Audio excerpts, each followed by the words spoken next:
if they do flop in the playoffs, this being OKC, and flop meaning they lose in basically the second round, then you're probably going to be like, all right, are we going to get Kevin Durant now?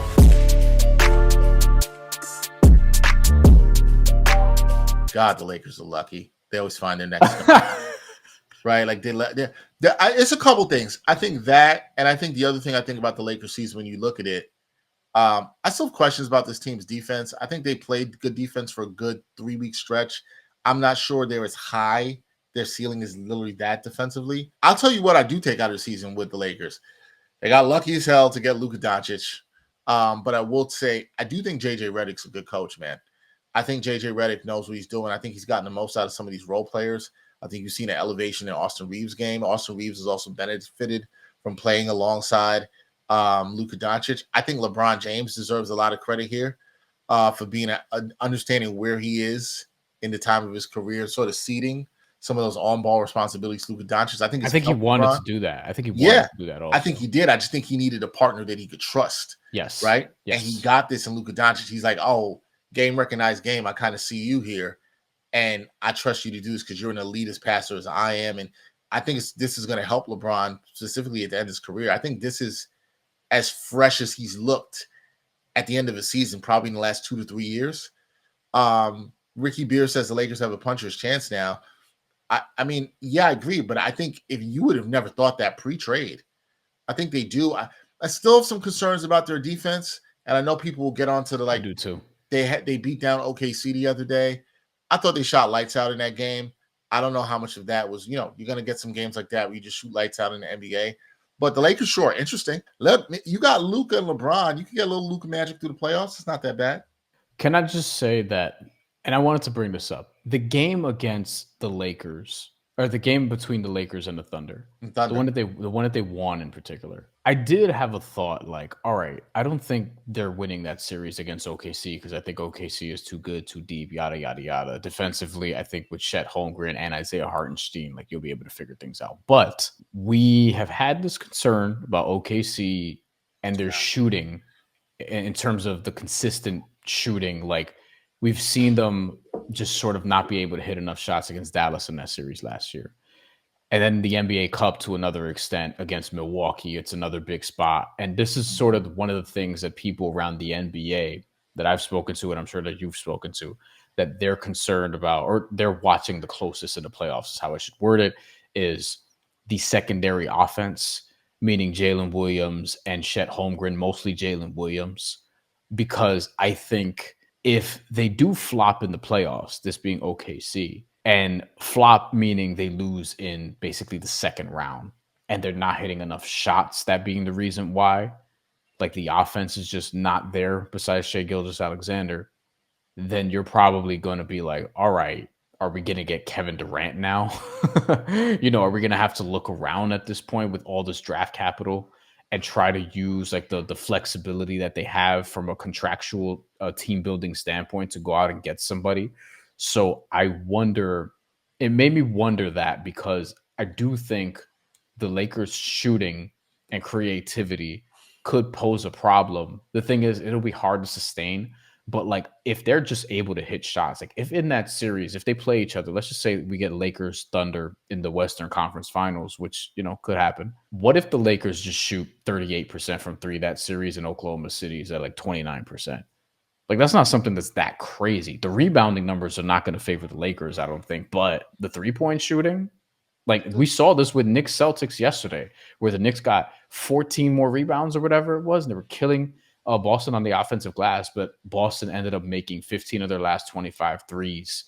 And ultimately, the three-point shooting came around after a 6-for-24 start, and Boston ended up winning anyway. I wonder how that is. It's really, I think the moment of, like, OKC getting punched in the mouth in the playoffs could be if the shot's not falling, they find themselves down 2-1 in the series against a team that maybe you thought they should beat, whether it's the Lakers or not. OKC's really good defensively, and people are going to go with, the fact they had, the best net rating in history heading to the playoffs. That's like when people talk about, they used to do it for a bunch of years. Oh, this team was the best offensive rating in history coming to the playoffs. Mm-hmm. And that team usually gets smacked because the game is so much different and slows down and all this other stuff. Mm-hmm. The Lakers, I think, because of their style, with Doncic and LeBron and the way the guys around them are shooting, they could slow it down and make ugly. And you could see guys like, Gabe Vincent, Jared Vanderbilt, Dorian Finney-Smith getting hot, hitting some threes. There's some proven guys here on this team. And when you're a team like OKC, you kind of know what you are at a point, and you haven't been making shots. If you're not making shots, is what you're saying, Brian, that stuff might get into your head, and then it's like, oh shit. Well, what do we do when we're not making shots? And the biggest question is, okay, you know what SGA is a bucket, and he's going to win the MVP. We know he's a bucket, but who's their secondary shot creator? And it should be Jalen Williams, and we've seen it at times this year, even in some games without SGA, but we haven't seen him do it in the playoffs yet. He's got the biggest question mark on him for that team. There's a couple of guys with question marks on that team. That the problem with the OKC is they're still very young, and we don't know if they've grown up yet. This is a big playoffs for them, and we kind of have to see it. We saw the growing pains last year against Dallas. This year, what it's about is what if they learn from that? But a team like the Lakers, to your point, could test them on that for sure. I think a lot of people are going to want to pick against Oklahoma City and Houston, the top 2 seeds in the West, because of their youth, because of their collective playoff inexperience / lack of experience, because, Shea's been in the playoffs, obviously, multiple times. But a lot of the guys who we're going to see just haven't been there a long time. Mm-hmm. Whereas, the Lakers, you obviously have Luka, who's had many playoff series to this point. LeBron, who's been in the playoffs damn near every year of his career and has had many deep playoff runs. Dorian Finney-Smith, who went with Luka Doncic to the conference finals and has been in the playoffs as well. And then when you look at like Austin Reeves, like this is somebody who LeBron James was deferring to in big spots in the playoffs when they went on that run to the Western Conference Finals against the Denver Nuggets a couple years ago. And this is before Austin Reeves became what he is now, which is what I think is somebody who's going to really flirt with the All-Star game over the next couple seasons here. Like, I think he might break through and get one. Like, he's legitimate. But I think if LeBron retires after next season, then I think we could be looking at Austin Reeves take a real, another little bump there, assuming that they keep him, and I think that they should.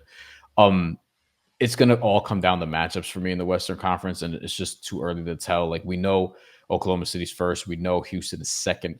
But from there, it's like the Lakers, Clippers, Nuggets, Warriors, Grizzlies, Timberwolves all have between 31 and 33 losses.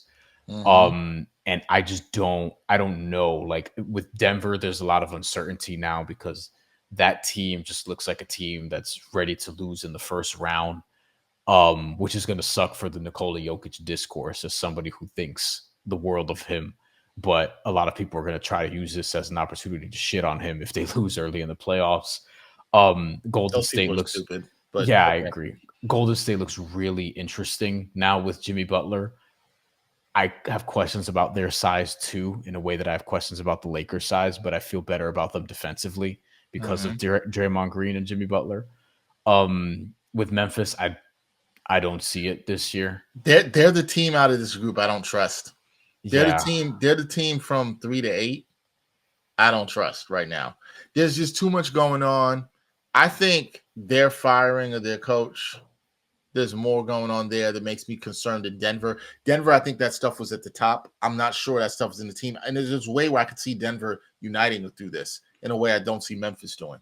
The team, I'll tell you, because of Jokic, honestly. Because of Jokic. Yeah. Now, I don't think Jokic is going to be happy about this Malone firing. Here's the key with Denver. The key with Denver is Jamal Murray. He's got to be healthy. I think it's more that he's got to be healthy. Yeah, and Michael Porter Jr. from night to night, I've never trusted his consistency. So he started off the season really good. He did, and then it's to be fair. Yeah, he's kind of been meh. I'll tell you the 2 teams I trust the most in that group. You mentioned the Warriors because I think we've seen enough of a sample size. They do have some questions with their size, but I think they have pedigree, and they added somebody with a lot of pedigree too. And the other team where I'm like, yo, man, this team has been kind of under the radar all year. I love their coach.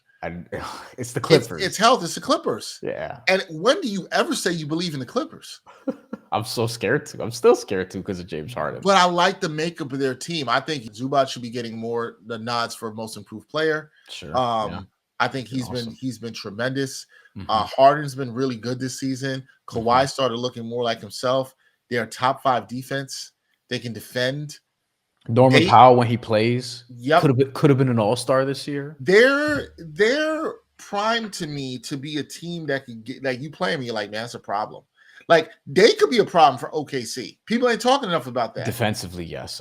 They can be a pest for them too. It's like if Kawhi Leonard can still do the thing, basically, like that's a lot of it. And if James Harden, like if James Harden just doesn't kill you in a playoff series, you know, like he had moments last year, and then by the end of the series, it was back to James Harden. You know, so I don't feel like he's gonna kill them this year, just because I think the team around them like is good enough. You have 4 dudes who've been really good this year. Kawhi Leonard went healthy. James Harden, as you mentioned, although the shooting hasn't been awesome, but as a distributor, I feel like he's made up for it.